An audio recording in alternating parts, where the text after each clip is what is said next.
what's coming up ahead.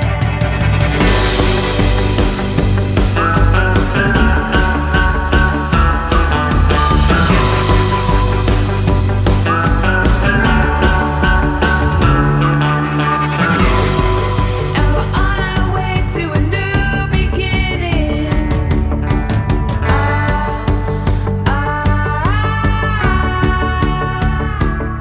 Cause I'm ready for what's coming. Well, hello everyone, and welcome to Scrapbooking 101. This is episode 3, and I am Noreen Smith. I am the Product Development Creative Manager here at Creative Memories, and I'm so excited to be with you for the third time now, talking about how to get started with scrapbooking. So many people out there are like, I have no clue where to start. So this series, this Scrapbooking 101 series, is really meant to kind of break down some of the steps for you and help you feel confident to start scrapbooking. All right. So if you haven't already watched episodes 1 and 2, you will definitely want to do that as well. Maybe after you watch this, or maybe you want to pause here and go back and watch the first 2 episodes. You'll be able to find those on the Creative Memories YouTube channel. And if you are watching in the Creative Memories Facebook group, the Virtual Crop Facebook group, you'll also see those in the videos tab. So media, videos, and then you should see all of our Fast and Fun and our Scrapbooking 101 videos. So I should mention that today I am coming to you as a pre-recorded session. Typically we do these sessions live, but with it being the long weekend for Canada Day and 4th of July, I'm actually going to be out of town with some family. So I do need to mention to you that if you add comments while you're watching these, I won't be able to see this until when I get back and when I check, for comments and things like that later on. So just a reminder that this is not live. This is a pre-recorded video that you're going to be watching today. But today we're going to be talking all about photos. Now, we talk about products and we talk about clustering and we talk about layouts and we talk about all that kind of stuff. But really at the heart of scrapbooking is photos and stories. So next time we're going to talk more about the story aspect, the words. But today we're going to focus all about photos. We're going to talk about how to select them, mat them, crop them, arrange them, all that kind of good stuff. And it's probably not a bad idea that I'm actually pre-recording this video because I actually have kind of some slides that I want to go through. It's the teacher in me. I've got some information for you. So I want to go through those with you. And then after we do that, I'm going to kind of do a walkthrough of how I would select and crop and mat and arrange my photos. Okay? So let's hop over to my computer here and let's take a look at some of the information that I want to share with you so that you're thinking about your photos. Okay, so let's talk then about photos. Let me get my computer ready to go here. There we are. All right. So as I mentioned, we're going to be talking about selecting, printing, cropping, matting, and arranging. So we're going to go through those today and talk about each of those in a little bit more depth. So let's first just start by taking a step back and thinking about how many photos we have. All right, and I know that's probably giving some of you heart palpitations thinking about the sheer number of photos that are out there. In today's digital age, as I've said here on the slide, we have an overwhelming amount of photos. We might have a lot of print photos that we've inherited from our families or that we took in our digital photography days. But now we not only do we have those printed photos that have amassed, but we have, tens of thousands of digital images. So photography has never been more accessible. And we have responded by taking, hundreds of photos, where in the past we might have only taken a few photos to commemorate an occasion. So I'm dating myself here, but how many of you remember, going to, you had a little camera, you took your photos, maybe it was a roll of 24 exposures or 36, maybe if you were lucky. You took them to the developers, and when you got them back, you would eagerly sort through the printed photos. And you'd have a wide variety of different occasions and events represented in those 24 to 36 photos. You might have 2 or 3 of a birthday celebration. Maybe you'd have 10 or 12 of a bigger holiday like Christmas, or, getting together like at a family reunion. And if you traveled a lot, you might have maybe 2, maybe 3 rolls of photos, so maybe under 100 photos of a particular trip. And that's what that was normal. Now we take hundreds of photos just of, our child blowing out the birthday candles or the candles on a birthday cake. So we have exponentially increased the number of photos. And it feels super, super overwhelming. And I get it when people say, I don't have time to scrapbook, because they are so overwhelmed. And where do you start? That's the big question. How do we choose? Well, guess what? You don't have to scrapbook every photo. That's really not what scrapbooking is all about. It's not about being caught up. It's not about, getting every photo you've ever taken into some kind of documented state. You don't have to scrapbook every photo. You can pick and choose. And you also don't have to feel guilty about what you choose not to scrapbook. Okay? So if you are just starting out, if I was just starting out now, knowing what I know now, where would I start? And I would start with the now. I would start with something that happened recently, a recent trip, a recent celebration, a recent holiday, okay, or occasion or event. I would start with something that is fresh in my mind, and I don't want you to go back and stress about, collecting and sorting all of these things that happened in the past. I don't want you to stress about, getting everything together so that you can get caught up with scrapbooking. I don't want you to worry about that, okay?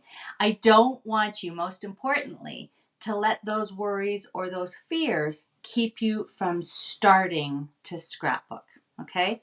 I have a good friend who I've said to on a couple of occasions, and I keep asking her what I actually said, but it's along the lines of, I don't want to ever be caught up with my scrapbooking, because that means I've stopped making memories. I've stopped living. Okay.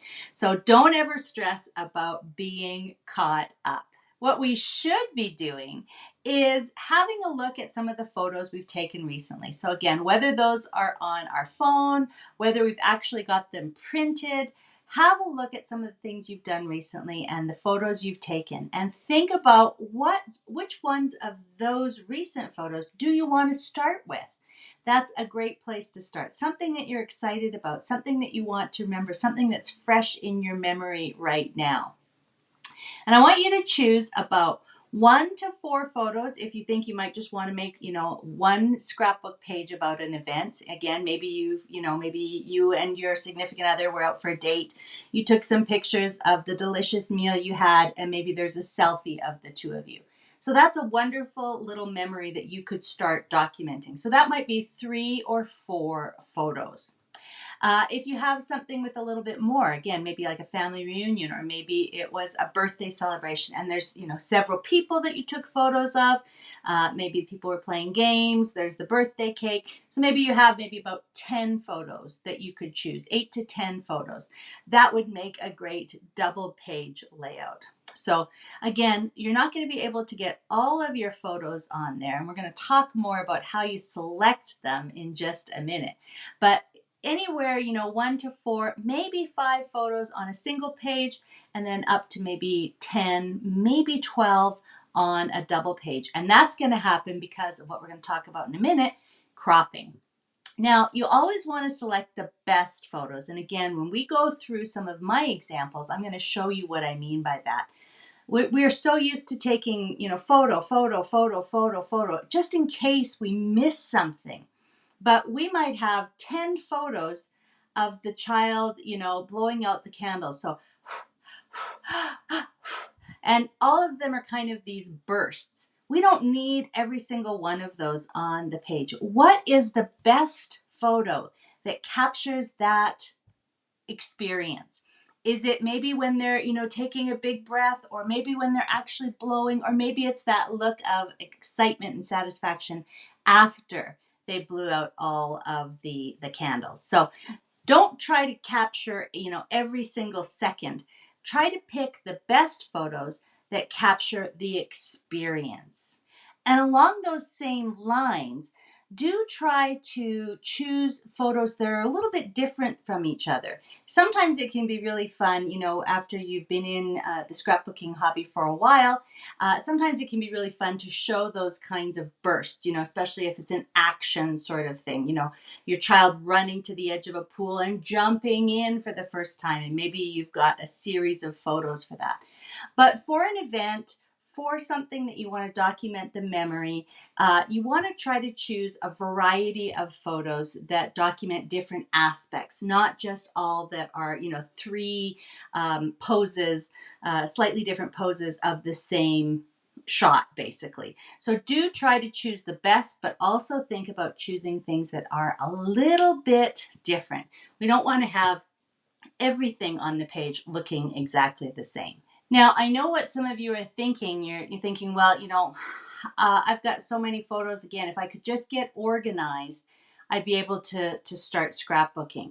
So we're really not going to be talking about photo organization as such, but a couple of tips that I can give you is that if you're on your computer or a tablet or a phone where you have your photos, do spend some time going through them and doing a bit of a rough sort. So you might want to set up some albums either on your device or folders in your computer, and kind of copy and paste or move some of the photos that are of a specific event into these various folders. You'll be able to find them a little bit more quickly, but the act of going through them allows you to delete and get rid of some of the photos that are not the best. You don't have to keep every single digital photo that you take out of those 100 as well. And it's a good habit to get into that sort of 15 minutes a day of sorting through your photos, deleting things that, are blurry or that are duplicates, deleting screenshots of things. All of that will definitely help you get a handle on your photos in your digital devices. If you're starting to go through a lot of your physical photos, the picture on the screen there is showing the Creative Memories Power Sort box, and that is a great long-term storage option, photo-safe storage option for you to go through and start organizing some of those printed photos. Again, maybe you've inherited a bunch of family photos. I still have a couple of Rubbermaid tubs that I'm still needing to go through of photos from my mom and dad's side of the family. So I get it. There's a lot of photos, but if you can start to, kind of organize them, put some dividers in there. Maybe you're organizing by person, maybe you're organizing by event, maybe you're organizing chronologically. That will go a long way to helping you see those photos, connect with your photos, and see some of the stories that you might want to tell using those photos. Okay, now we come to the part that many people are really worried about and don't know, kind of where to start with this. But if you're going to scrapbook with physical products, physical papers, and put them in a physical scrapbook, you actually need some physical prints. I hate to tell you, but you actually are going to need to print some of your photos.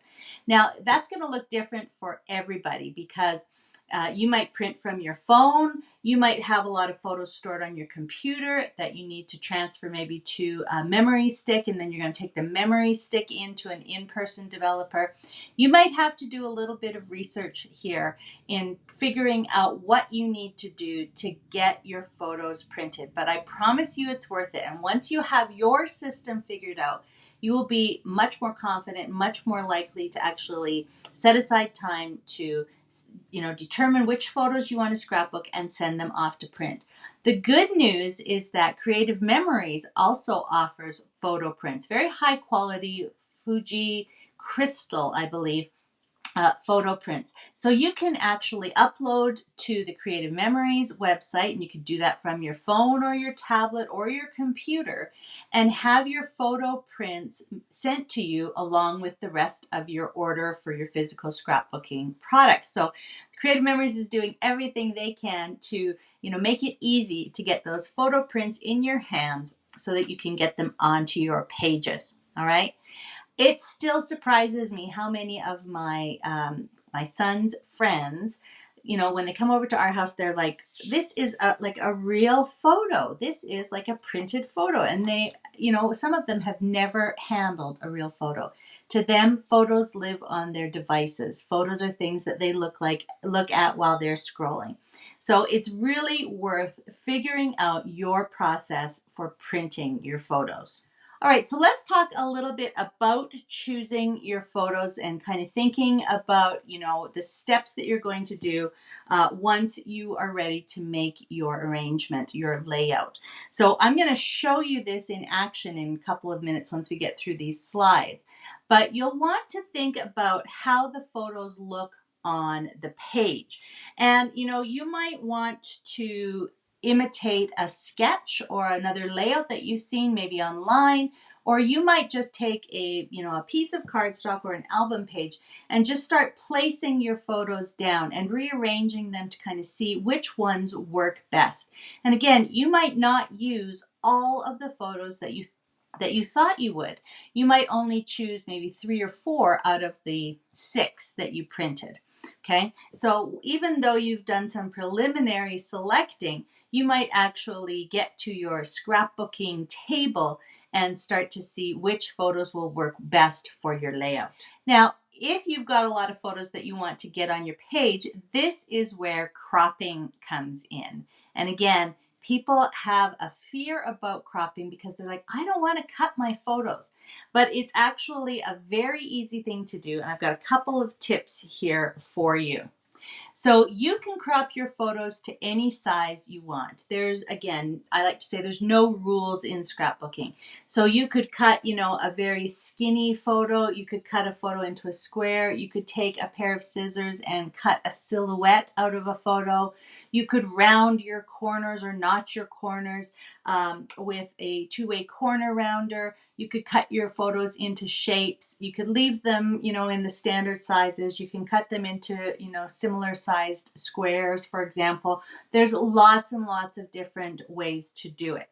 But there's a couple of things I want you to be aware of. First of all, don't crop your heritage photos. So in the previous slide there, you saw a picture of, some heritage photos on the scrapbook page. If you've got these one-of-a-kind photos that are very precious, don't crop them, at least not until you actually have a digital copy. So you could scan them, or you could take a photo of them. You can have them professionally scanned.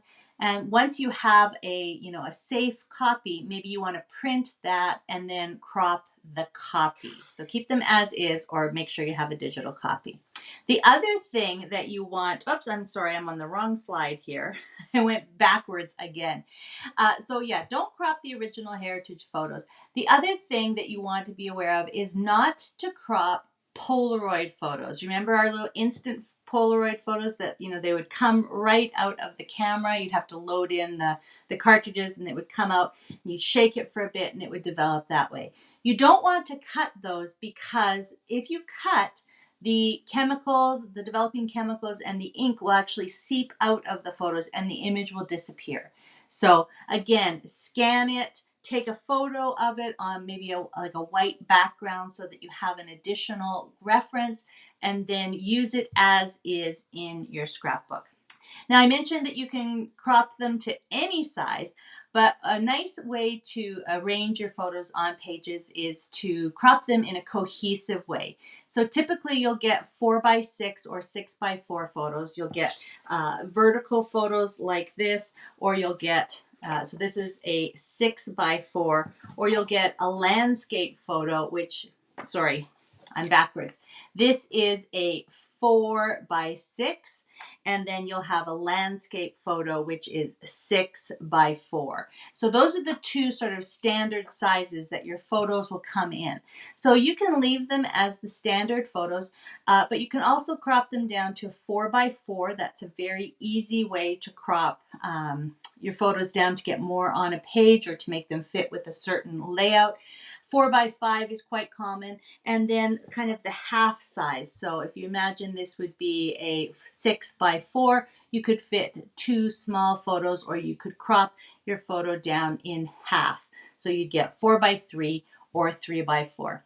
And you do want to think about, investing in a tool that will crop your photos accurately and easily. And in the photo there, you can see our Creative Memories personal trimmer, a guillotine style trimmer, good for thousands and thousands of cuts. And it is a great way to cut your photos accurately and quickly. And I mentioned that many people like the look of a shaped photo. So if that's the case, you might want to consider looking at the Creative Memories custom cutting system. You can see in the photo there's a blue circle, and the hands are holding a green blade. So the circles, we also have oval shapes and some other fun shapes as well. But those templates, those patterns, can be used to cut both paper and photos. So if you like the look of an oval, sort of vintage looking photo, or you want to highlight a photo and make it into a circle to really focus on maybe a person that's in the photo and kind of crop everything else out, then the custom cutting system might be for you. The other images that I have there are the corner rounder, the two-way corner rounder that I already mentioned, that will both round the edges of a photo or a piece of paper, and it'll also provide a little notched end, which is a really fun look as well. And then good old microtip scissors, those are an essential if you're going to cut out a silhouette from a photo. Maybe you're going to cut around a person or an object in a photo, and the little microtip scissors provide a beautiful sharp blade so that it's easy to do that. Now, once you've cut out some of your photos, an easy way to really highlight them is to mat them. And you might remember this idea. You might have some photos that you got back from the developer years ago that have a white border around them. And that white border, that mat that is already on the photos, really helps it stand out from whatever you place it on. So in this photo here that I've got on this slide, you can see that we've got one photo that's cut into a circle, and it has a circular background or layer of paper behind it. And then we also have a photo that's just the regular landscape style 6 by 4, and it also has a mat, a similarly shaped piece of paper behind it. So matting is a great way to really highlight your photos and make them stand out. It really is simply adding that border to your photos. And to mat the photos, basically you're going to take the dimensions of the photo and add a little bit to it and then cut another piece out. So for example, if you had, a 4 by 6 photo and you wanted to mat it onto some black cardstock, you might want to cut a 4.5 by 6.5 piece of black cardstock. And then you'll get that nice sort of border all the way around when you adhere the photo to the mat. All right. And in order to adhere them, you're going to use tape runner. That is our photo safe adhesive, which is great for adhering your photos to the paper and the paper and embellishments to other paper and embellishments. So the tape runner is really our best option if you are looking to start scrapbooking and you're wondering about what kind of adhesive to use. Tape runner will do it all. So that's a little bit about matting photos. So now really comes the fun part. We're going to walk through this kind of creation and all of the steps that we've talked about with some photos that I have here. And we're going to talk about selecting them, cropping them, and matting them. And we're going to put together a really simple layout. But before we leave this slide here, that last point that I want to make is that don't forget that you can access, I'm going to show you one sort of sketch option, but don't forget that you can access a ton of inspiration online. And that inspiration will help you figure out how to arrange your photos on the page, which is what we call creating a layout, the layout of your photos and other aspects of your products, the paper, the embellishments, etc. So a great place to start is the Creative Memories blog, which you can find on creativememories.com, and then choose blog from the taskbar at the top or the menu bar at the top. And then also in the Creative Memories Virtual Crop Facebook group. So if you're watching this video on YouTube, you'll definitely want to head over to Facebook, search for the Creative Memories Virtual Crop Facebook group, and request to join, because all the time we are having inspiration there, special events, virtual crops each and every month, all happen in that group. So if you are not part of that group, you definitely want to become part of it so that you can get more inspiration and ongoing inspiration, because we always need the fresh ideas. All right, so let me flip you over now to my desk. And I've already been kind of showing you a few of these photos as we've been talking. But basically, I've got some photos here of a recent trip my family took to the Butchart Gardens in Victoria, BC. And this was just back in April when we were there, and it was the springtime. So I've got quite a few really lovely photos. And again, the memory is fresh in my mind. It was a recent trip. We've got a few family photos there. So I would like to scrapbook some of those. I've gone through my device, my phone, which is what I usually take my photos on. And I've decided that these are the photos that are the best and that are different from each other. Now, I'm going to be cropping and matting some of them, but I want to talk a little bit about how I decide what I want to crop.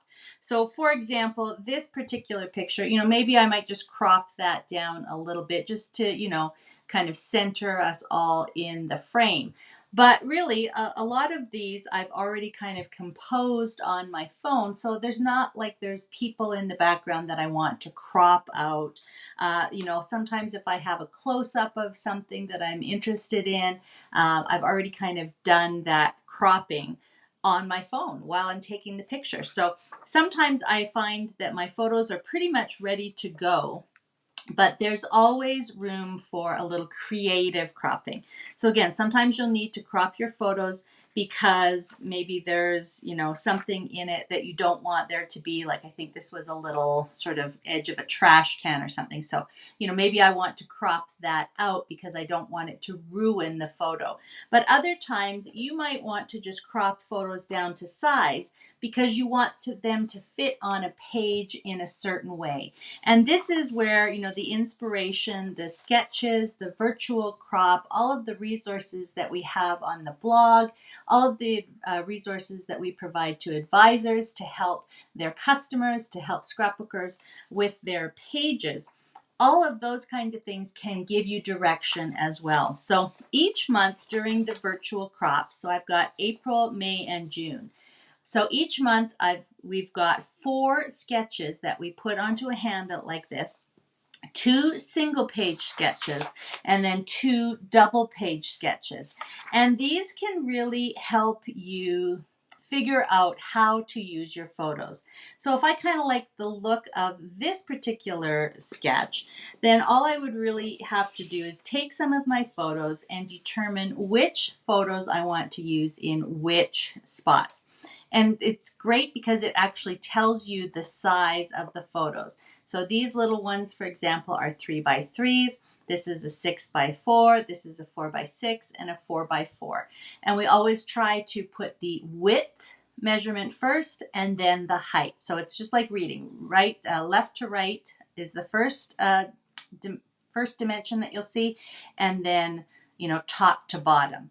So if I wanted to do something like this, I could go through my photos and say, well, I really like this photo, so I'm going to use that for my 6x4. And then I can kind of, set my other landscape photos off to the side. So there's a couple more. And then I've got several photos that I might want to choose from for the 4x6. And maybe I like this one that shows the whole sunken garden. So maybe those two. And then I would have to choose one photo that I would crop down to a 4x4. So maybe I really want this photo of my husband and son. And, you know, there's a fair amount of kind of foreground here, so I could probably crop that down to 4x4 without too much problem. Or maybe I want to take a photo like this and crop it into a 4x4 so that it has, you know, a kind of a close-up of some of these beautiful flowers that we saw there. So sometimes starting with a sketch can help you determine what sizes and sort of orientations of photos you might want to crop. The other thing I'll mention is that sometimes you might think that you're going to be doing a single page layout, you know, but maybe you have more photos that you want to add. So you might decide that you're actually going to choose 1/2 of a double page layout. Okay, so each page could be its own single layout. So on a sketch, a sheet of sketches like this, where you've got 4 double page sketches, because we were actually focusing on something called Fast to Fab. So you actually could choose any of these, and you've got kind of 8 different options for a single page sketch. So don't be afraid to kind of only use parts of a sketch if that's going to work for you. So for example, for this one, I have the option of adding 2 4x6 photos and then 2 3x3s.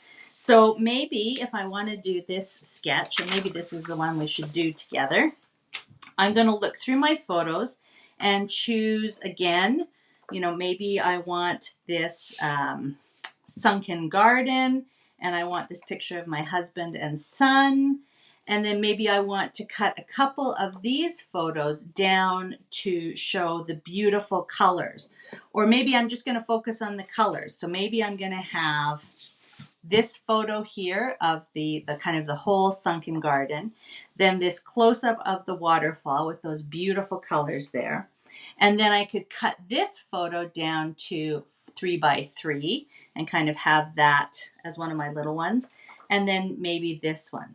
Okay, so those are the photos that I've selected. I've chosen my best photos from the event first, gone ahead and printed them, and now I'm going to set the rest of these aside to create another layout with. And I'm just going to use these 4 photos, and I'm going to crop them to these sizes that are shown on the sketch. Okay, so first of all, we've got 4x6 and 4x6, so we don't have to do anything there. Perfect. These are the 2 I have to crop. So let me get out my personal trimmer. I mentioned this in the slides. Guillotine style trimmer with a really sharp blade here. And we're going to go ahead and crop down these 2 photos to be 3x3. So when I look at this, I really want to include some of these beautiful purple flowers. I think those are little hyacinths. Hyacinths and tulips mostly. But I also want to include some of that gorgeous bright green grass, that sort of fresh spring grass. This part up here is a little less interesting. There's a pretty tree and there's a little Japanese gate there, but I want to focus on this area. So I'm going to lift up my guillotine, going to slide my photo underneath the little guard, and that's where you can hold it to make sure it stays in place. And I'm going to look at the measurements across the top here, and this is where 3 inches is. So I'm just going to put the photo down here, and I think maybe there's the 3 inches. So if I cut that part off, that would be what my photo would be, and then I would be able to cut a little bit over here. So I think that looks good. I'm going to press down here on the little plastic guide and just go ahead and crop. And yes, we cut our photo, and yes, we're going to throw this part away. And then we're going to turn it all the way around, and we're going to do another kind of look. And now that I see this, I don't really like the way this looks up here at the top. So I'm going to cut that part off. I'm going to put it back in. I'm going to put the edge of my photo right to 3, and I'm going to chop again. And that's much better. I like that look a lot better. So now I can go ahead and do the sideways, the widthwise cut. And again, my photo is right at the top here. I've placed the edge to 3 inches. And so that's my little cropped photo.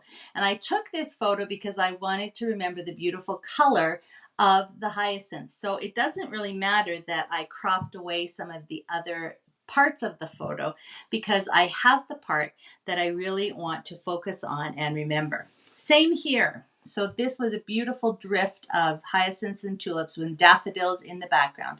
So I want to try and, make sure that I have some of the daffodils, some of the hyacinth and tulips. I don't really need, all of this over here. I want to focus on this part. So slide it in. Let's see what we get when we place it right at 3. Yeah, I think that actually looks good. I'm going to crop that. That's a big enough piece that I might use that on something else. So I'm going to hang on to that with my other photos. And then let's have a look here. If I go 3 inches this way, I'm going to cut off a fair amount of the daffodils, the ones that are in the foreground. So I might kind of, adjust as I go so that I get a good amount. That's going to cut off the daffodils. So I'm going to have to kind of revisit that. And I think I'll go back and cut off the bottom of the hyacinths and tulips. So again, it's going to be personal preference as to how you crop your photos. But I'm happy with those. So we'll get rid of these 2 little pieces that I cut off. So I've got my photos cut now. And now I can think about matting them. And on my sketch, it actually shows that there is a border around them. So that's to kind of designate that there is a mat. And it's showing that the mats are 3.5 inches by 3.5 inches.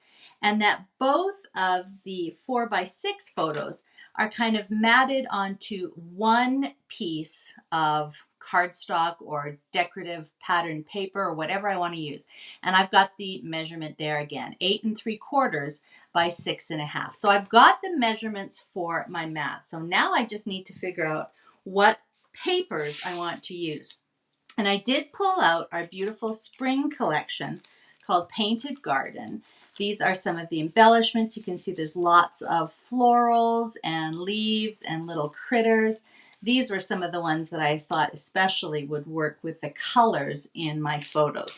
I've also got some stickers. I've used quite a few of them, but again, there's some beautiful borders here that I might want to use.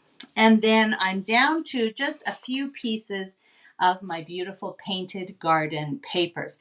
But I really love this hero paper with all of the beautiful flowers. And of course, that's a great paper to use for pictures of flowers. And you can see that some of those kind of purpley pink tones, some of the yellows and some of those yellow greens are all in this pattern paper. So it's a perfect choice to use because I can accent my photos without taking away from them.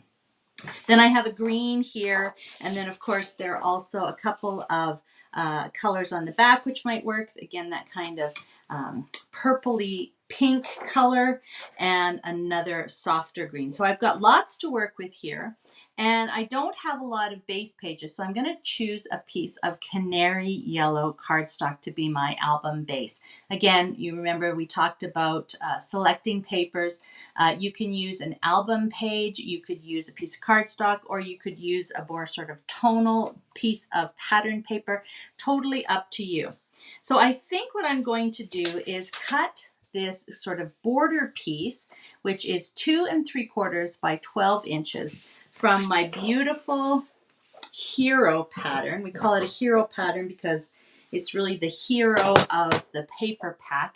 There's so many great details, and most of the colors that you'll find in the rest of the paper pack are in this piece of paper. So again, 2 3/4 by 12 inches. So I've got 12 inches. I just need 2 3/4. I can kind of turn it around until I find an edge that I want. And I really like the fact that I've got a couple of little bumblebees over here. So I'm going to cut my 2 3/4. Again, just looking at the measurement at the top here. I'm going to cut my 2 3/4 from this edge of the paper. And that's going to be my border. So that is a really easy way to get my border. Let me grab my tape runner. That is my repositionable. Here's my tape runner, and I'm just going to add a couple of little dabs along the back side, and I'm going to place it right on the edge of my paper here. Now, typically I like to stand up while I'm scrapbooking and kind of look down over, so I think I've got a pretty good job. There might be a little sliver at the top there that I messed up. Okay, so that is my border. Now I need to choose a paper that I'm going to mat these two photos with, and I need something that's going to be big enough to be 8 3/4 by 6.5. So I've got a couple of options. I could go with the green. I could go with the flip side of that hero paper, which is the beautiful kind of pinky mauve. I've also got a lighter green. So I think that I'm going to use this pinky mauve color to mat my photos and separate them from the background. And then I also need mats for these two little photos. So I think that's where I'm going to bring the green in. And just sort of, popping your photos onto the pattern paper will give you a good idea of how it will help your photos stand out. Okay, so that's what I'm going to do. So let's cut 8 3/4 by 6.5 from this paper. So I'm going to start off with the smaller measurement. So 6.5. And that way I've got a nice large border piece that I can use another time. And then I'll turn it and cut the 8 3/4. And again, hang on to your little bits. You never know when those will come in handy. So now we can go ahead and mat our photos onto our page, onto our mat, our piece of paper that we cut to be the mat. And again, a couple of dabs. You don't need to plaster the whole back of your photo. Just kind of make sure that's going to be good. That looks good. And I'll do the same with the other one. And then anytime, often, when I'm teaching online or something, I want to go over my photos and make sure they're pressed down, but I just kind of, touch them gently so that I don't, make them go all over the place. But flipping it over and just giving it a little rub will make sure that those photos stay on the mat.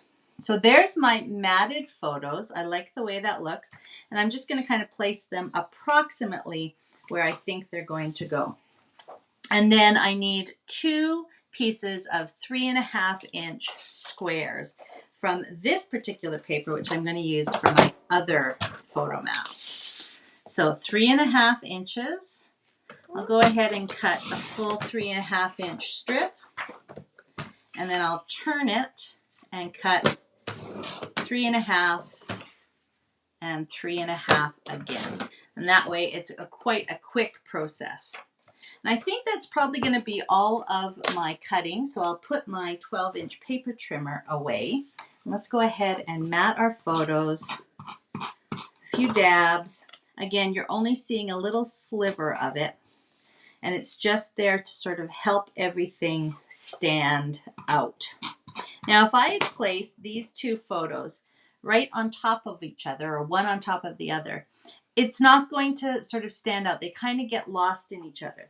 But when you provide that bit of background, that bit of a resting place, then your photos start to stand out a little bit more. And because there's a break between the information in the photo and then the information in the next photo. So I think that's about where I want them. Again, I don't have to follow this exactly. If I wanted to put them a little bit more in the middle, I could. If I wanted to, make them go a little bit more symmetrical, I could as well. Maybe you don't like the look of these little sort of diagonal or tilted photos. So maybe you want to place them much more straight up and down, parallel to the edges of your paper. But I like the look of a little bit of whimsy here. So I think that's about where I'm going to place them. And then the other things you can see here in the photo is that this is a great place, this empty space is a great place to journal about what's going on in your photos. So I can also add a little embellishment. So here, because I've got a nice light background, I actually could write directly on the photo. But we also will often have little tags that you can use, or even shaped journal boxes. I love these little trees, for example, and that would really kind of go well with the theme of this of these pictures and of this layout. So you can find little journal boxes that might be helpful for you to use. There's a nice dark green one. Or you can just journal directly on the photo. And then in the sketches, the other things you'll see is some little suggested placements for your embellishments. Now, this looks like a flower, but if you were doing, a Christmas layout using this sketch, you would just replace those little flower embellishments with Christmas embellishments. So I think I might actually kind of put a little title here, maybe something, I thought I saw one that said Happy Spring. Maybe I don't have that one anymore. But, maybe I'm going to put a little bird's nest. Maybe I'm going to put my sun up here at the top, just because, of course, sun is shining down on us. A little bird kind of flittering about. Maybe I would use something like this. You've got all kinds of options for your embellishments. And that's one of the things we will talk about a little bit further down the road, because again, today was really all about the beautiful photos, how to select them, how to crop them, how to mat them, all of those things. So maybe something like that would be a nice simple embellishment. And then maybe my flowers. We don't want to take away from the photos, but we want a little bit of a place to journal, and then some embellishments that kind of tie everything together. Okay, so that again was a 2-page sketch, but we only used half of it because that worked really well for the arrangement of my photos. So I really like that, and I think I will adhere those, and you're going to be able to see, kind of the finished layout in a moment. There's that Hello Spring, which I knew I had somewhere in there. So that might be my little title for my layout. Okay, so as I mentioned, I will put a picture of the finished layout here at the end of the video. That's one of the benefits of pre-recording. And I would love to hear any of your questions or comments about photos. So we'll try to keep the comments in this video to photos, but don't worry, because I've got your back. We're going to be continuing to talk in our Scrapbook 101 series. Next time we're going to focus on the journaling, the titles, what to write it, how to create titles, what kind of products can we use for that, some fun and different ways maybe that you want to incorporate titles, or some of the really simple and basic ways that look good on a scrapbook page. So we'll be focusing on that next.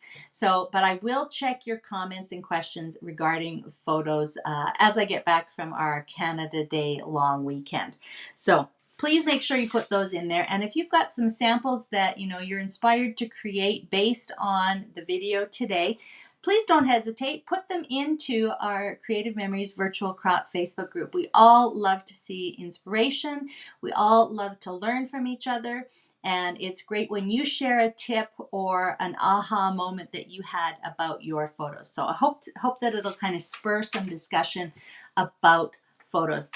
And don't forget to go to the Creative Memories blog so that you can, and if you search virtual crops, you can catch up and download all of the sketches from the previous virtual crops. And then in a couple of weeks, we'll be having our July virtual crops. So always new inspiration. All right. So our next time together, let me grab my little Post-it note here. Friday, July 28th at noon CT is our next episode of Scrapbooking 101.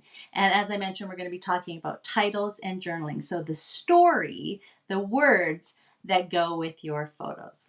So enjoy working with your photos over the next little while. Don't be scared. Don't stress out. Start with the now and enjoy documenting some of those recent memories, and enjoy handling your physical photo prints and getting them down onto some pretty layouts. All right. Talk to you soon. Thanks again for joining me. Always a pleasure. And we'll see you July 28th. Bye for now.